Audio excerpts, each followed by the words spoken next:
Hai, Assalamualaikum warahmatullahi wabarakatuh. Ketemu lagi sama aku di channel Army Mulya Kusuma. Dan di video kali ini aku akan bacain salah satu cerpen dari penulis fenomenal dan juga populer di Indonesia, yaitu Boy Chandra. Nah, cerpen yang aku pilih dari karya beliau yaitu cerpen Dendam Amelsa di kumpulan cerpen yang diberi judul Cinta Paling Rumit. Nah, di cerpen Dendam Amelsa ini aku akan bacain mulai dari monolognya, narasi, dan juga dialog para tokohnya. Yuk kita dengarkan cerpennya.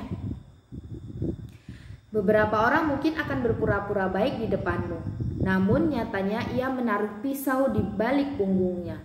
Sedikit saja kau lengah, kau bisa mati oleh kelicikannya. Hari itu aku memilih berangkat dari kota menuju desa di kaki gunung.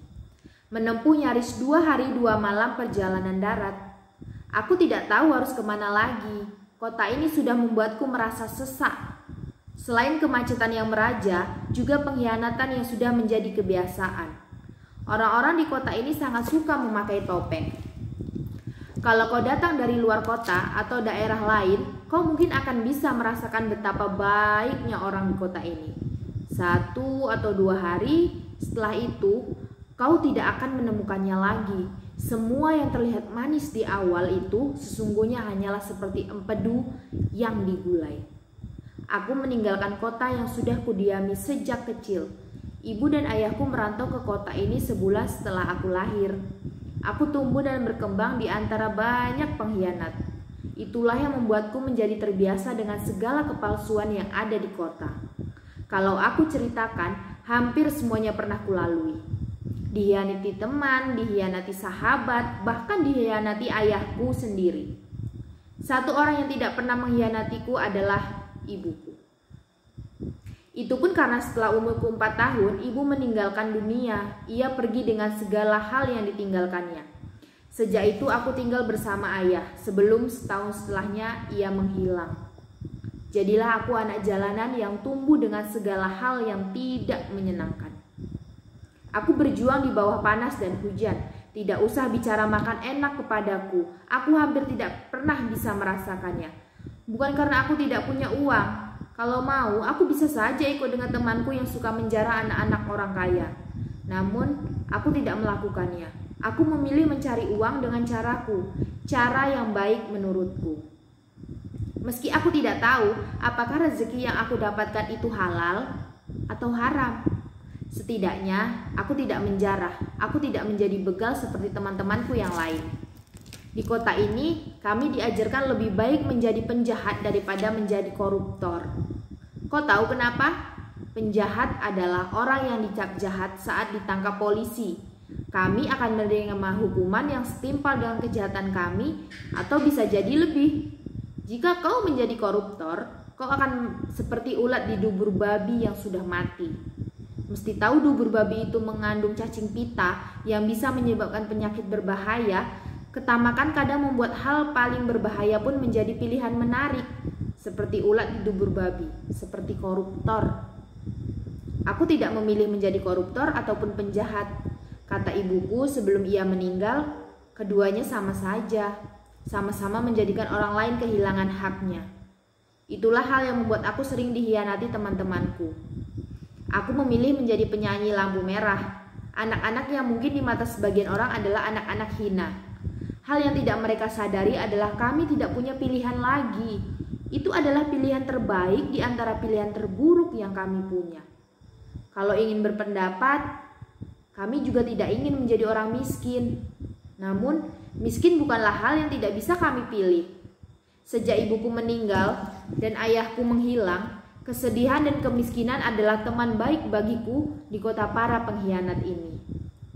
18 tahun sudah aku bertahan di kota ini, bertemu dengan banyak teman baik yang ada maunya.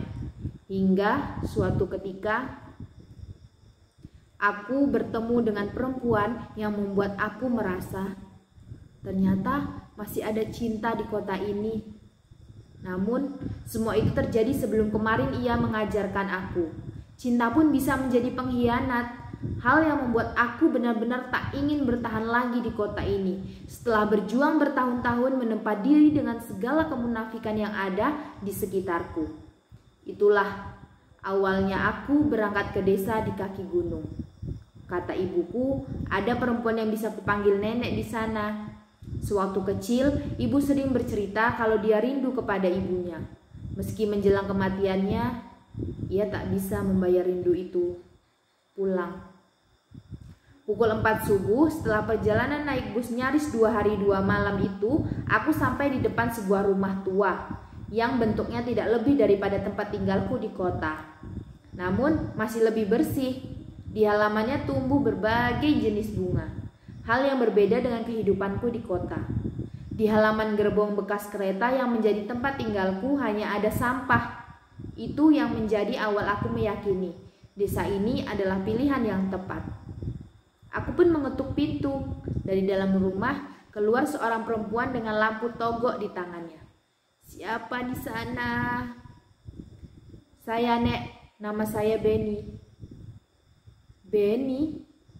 Dari nadanya ia jelas bertanya. "Saya anak Asrati." Aku menyebut nama ibu. Di matanya yang samar oleh cahaya lampu togok, ia menatap lekat ke arahku. Seolah tidak percaya, ia menyebut nama ibuku berkali-kali. Aku bisa mendengar suara rindu seorang perempuan tua kepada anaknya, sampai ia lupa mempersilahkan aku untuk masuk. Setelah beberapa saat, akhirnya aku diajak masuk ke rumah yang tidak lebih besar daripada tempat penyimpanan hasil curian teman-temanku di kota. Hanya ada 2 kursi rotan yang sudah sangat tua di tengahnya. 1 meja kaca yang mungkin sudah lebih tua dari usiaku. Di sisi kirinya ada tempat tidur yang terbuat dari papan. Kasur beralaskan kain sisa jahitan sebagai spraynya. Beberapa meter dari tempatku berdiri, dekat sudut jendela, ada sebuah mesin jahit tua. Setelah nenek bercerita, aku tahu mesin jahit itulah yang menjadi sawah ladang nenek. Di usianya yang tak lagi muda, ia masih terampil menjahit.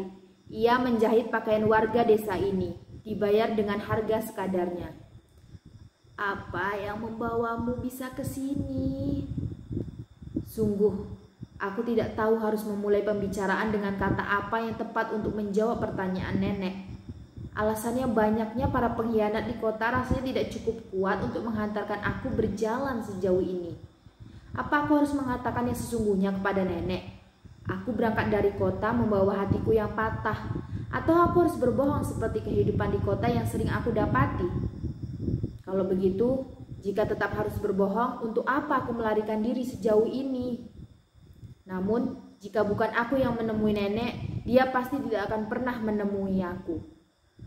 Usia nenek yang sudah cukup tua dan jarak yang jauh akan menjadi penghalang baginya. Aku tidak ingin berbohong kepada nenek, lagi pula tidak ada gunanya membohongi nenek. Namun, bagaimana cara menjelaskannya dengan lebih mudah? "Tidak usah dijawab sekarang, nanti saja. Kalau kamu sudah siap berbagi cerita, setidaknya nenek bahagia dengan kedatanganmu. Meski sejujurnya Asrati sangat membuat nenek merindukan dia. Bertahun-tahun lamanya nenek memendam rindu kepadanya, hingga kau datang membawa ia telah meninggal." Ada kesedihan yang menjalar di antara urat pipi yang mulai keriput itu. Namun ia tetap berusaha untuk terlihat kuat, meski tak ada kekuatan yang mampu membendung kesedihannya. "Maafkan saya, Nek. Aku menyesal baru datang ke sini setelah usiaku 18 tahun. 14 tahun lamanya aku membiarkan perempuan ini menunggu kabar tentang anaknya. Sejak usiaku 4 tahun, sejak ibu meninggal, nenek tidak mendapat kabar apapun lagi. Terakhir, nenek bertemu ibuku beberapa bulan sebelum kematian ibu. Sewaktu ibu menyempatkan pulang untuk mengunjungi nenek. Tak ada kabar lagi setelahnya. Sampai akhirnya, hari ini, aku membawa kabar ibu. Kabar duka. Sungguh, ini lebih buruk daripada patah hatiku. 2 tahun lalu aku berkenalan dengan Rio, seorang pencopet andal dengan keahlian yang tak usah diragukan lagi. Aku berteman dengannya karena dia pernah menyelamatkanku dari keroyokan preman saat mengamen. Kesamaan nasib yang tidak beruntung membuat kami menjadi dekat. Aku tidak memiliki perasaan buruk apapun tentang Rio. Dia banyak membantuku selama 2 tahun ini. Hingga suatu hari kami bertemu di sebuah tempat. Rio mengenalkan aku kepada seorang perempuan. Seorang yang akhirnya membuat aku percaya bahwa masih ada cinta di kota para pengkhianat ini. Namun nasib nahas menimpa Rio. Di kota yang tidak ramah itu, nasib para pencopet baik tidak jauh lebih berharga daripada beberapa helai uang ratusan ribu. Ia ditusuk di dadanya. Suatu malam saat ia baru saja pamit berpisah denganku, aku bahkan tidak pernah bertemu dengan jasad Rio. Aku hanya membaca berita di koran murahan. Sedih tidak bisa kutahan. Namun bagi orang kelas selokan sepertiku ini, kesedihan tidak boleh bertahan lama. Hidup jauh lebih keras daripada kesedihan paling dalam sekalipun. Amel Salah yang menemaniku. Dia perempuan yang dikenalkan Rio kepadaku. Mereka terlihat sudah kenal lama. Perempuan yang tidak kutahu dari mana keluarganya, bagaimana latar belakangnya. Bagiku hal itu tidak begitu penting, sebab aku juga tidak punya latar belakang keluarga yang jelas secara status sosial. Meski setidaknya aku tahu siapa ibu dan juga ayahku. Ibuku perempuan malang yang akhirnya menyelesaikan usianya di kota itu. Sementara ayahku, dia tak lebih baik daripada para penjahat, meski jauh lebih baik daripada para koruptor. Kematian Rio membuatku menjadi semakin dekat dengan Amelsa.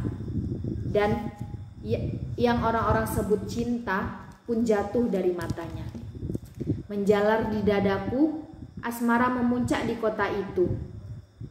Aku dan Amelsa lupa bahwa kota itu adalah kota busuk. Bagi kami, kebersamaan selalu membuat kota itu menjadi lebih indah. Hingga suatu sore, semuanya berubah. Amelsa ternyata adalah anak dari preman yang mengeroyokku hampir mati. Lelaki yang mati terbunuh oleh Rio beberapa bulan lalu. Diam-diam, Amelsa mencari kelemahan Rio. Sebelum akhirnya malam yang malang bagi Rio datang. Nyawanya melayang. Hari itu aku paham satu hal tentang Amelsa. Dia adalah perempuan ular berparas putri dewa. Ia mengenalkan diri sebagai teman kepada Rio, lalu mengenalkan cinta kepadaku. Yang akhirnya aku sadari, semua ciumannya hanya kepalsuan yang dibaluti nafsu. Diam-diam dia menyimpan dendam kepadaku dan Rio. Kematian Rio malam itu adalah ulah teman-teman ayahnya. Hal yang wajar bagi para penjahat di kota itu. Utang harus dibayar. Nyawa pergi, nyawa dijemput. Dan yang tidak pernah aku duga adalah pisau yang menusuk di dada Rio itu dihunjamkan oleh tangan lembut Amelsa. Sejujurnya aku sama sekali tidak mengerti, pernah percaya bahwa kematian Rio sebab Amelsa, sebelum perempuan itu sendiri yang mengatakan kepadaku. Dia memperlihatkan kepadaku pisau yang menusuk dada Rio. Dia juga hampir menusuk dadaku, tetapi tak melakukannya. Tidak ada lelaki yang boleh hidup bahagia di kota ini kecuali ayahku. Ucapnya. Kematian ayahnya membuat perempuan itu menjadi pembunuh berdarah dingin. Malam itu aku pun dihajar oleh temannya. Namun entah mengapa ia tidak membunuhku saja. Aku juga tidak mengerti. Amelsa hanya menatapku dengan tatapan licik, penuh aura dendam dan juga amarah. Sebelum akhirnya dia pergi berlalu dengan sebuah teriakan penuh kemarahan, "Bangsat kau!" Sore itu hujan turun di desa ini. Aku menceritakan semuanya kepada nenek. Perempuan itu mencoba tersenyum. "Kau memilih jalan yang tepat datang ke desa ini, nak. Disinilah hidupmu yang baru. Tata lagi hatimu." Di mata nenek, aku melihat harapan. Perempuan yang sudah teramat tua yang masih percaya keajaiban. Hidup itu indah, hal yang bahkan tidak pernah kupercayai sejak aku kecil. Benny, orang yang paling berbahaya itu bukan musuh yang menentangmu, melainkan orang yang dendam dengan baik masuk ke hidupanmu, mencari celah di mana kelemahanmu. Ia tetap saja menampilkan senyumnya kepadamu tanpa kau tahu dia menyimpan racun di kopi pagimu. Saat kau bernyanyi, saat kau melakukan pekerjaanmu, dan kau akan mati perlahan. Sebab racun-racun itu ia simpan di matanya. Setiap kali dia menatapmu, dia menyalurkan itu ke matamu. Dan kau tahu dia tidak akan pernah puas sebelum kau benar-benar habis di dunia ini. Musuh yang menyamar akan mengiyakan segala hal baik yang kau katakan kepadanya, hanya untuk mengambil kepercayaanmu. Meski ia tak akan pernah peduli apakah itu benar baik untuknya atau tidak, bukan itu tujuannya. Dia tahu kau bisa saja menghalangi jalannya, meski sebenarnya itu tak akan kau lakukan. Namun ia sudah terlanjur ketakutan. Akhirnya ia memilih jalan licik, menyamar menjadi temanmu. Atau barangkali menyamar menjadi seseorang yang memiliki perasaan kepadamu. Saat kau terlena, percaya lehermu ditebasnya. Nenek benar. Rio mati sebab kelengahan kami tentang siapa Amelsa sebenarnya. Kau mungkin tak pernah menyadari hal ini. Dia adalah ular betina. Ia licik dan bisa menggelung lehermu sampai patah. Ia cerdik berpura-pura. Saat ia dekat denganmu, ia akan menjelma seperti merpati, cantik dan indah, menawan dan juga ramah. Namun saat kau tidak hati-hati, keningmu bisa dipatok oleh paruhnya, dan kau hanya tertinggal sisa-sisa. Pulang ke desa ini membuat aku mengerti. Barangkali desa selalu bisa jauh lebih baik daripada kota. Itulah yang membuat ibu selalu ingin pulang ke sini sebelum kematiannya 14 tahun yang lalu. Di rumah nenek, aku merasakan ketenangan yang kutemukan di kota. Hal yang barangkali dulu dicari ibu. 3 bulan berlalu untuk kehidupan baru. Di suatu sore, aku sedang duduk-duduk menikmati istirahat sehabis membersihkan kebun. Tanah di belakang rumah nenek yang aku kelola, aku tak sengaja membaca berita dari sobekan koran yang menjadi pembungkus ikan asin yang nenek beli di pasar. Berita yang membuatku tidak tahu harus berkata apa. Seorang anak penjahat mati ditusuk oleh mantan anak buah ayahnya. Aku tahu foto wanita berlumuran darah yang tak disensor itu adalah foto Amelsa. Nah, itu tadi cerita dari seorang Boy Chandra, dan semoga bermanfaat bagi teman-teman sekalian. Selamat menonton. Saya akhiri. Wassalamualaikum warahmatullahi wabarakatuh.